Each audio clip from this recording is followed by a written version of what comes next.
welcome back to Garden, Quilt, and Art Traditions. Here we are finalizing making our apple cider vinegar from scratch with the mother in it.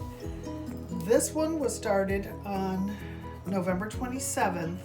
I kept the labels on the top so that I wouldn't get them mixed up. This one had a mixture of skins, of apples, of the core. This one was made only with Fuji apples, the center, and you can see how much lighter it is.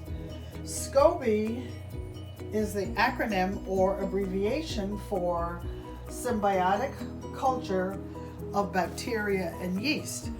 And what that is a harmony of probiotic bacteria that's good for the stomach, good for the gut, and it will make its own mother.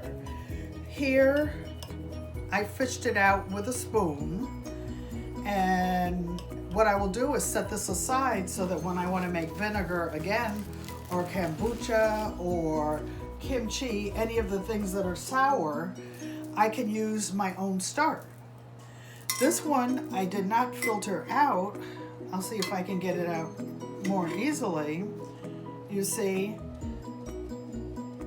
this is what the SCOBY looks like, and you will be growing your own. You don't throw this away. It's organic. It's hard, not hard to do, but it's a little bit complicated if you don't know what you're doing. You have to keep everything sterile. What I will do is drain this, put it in the refrigerator to stop the process, and I will be able to use my organic apple cider vinegar made from scratch. Again, Garden, Quilt, and Art Traditions, Auntie G Quat, as Kiki calls me. Thank you for coming. Oh, please like, comment, and subscribe. What do you think about our video? Have a good day. Love you. Bye-bye.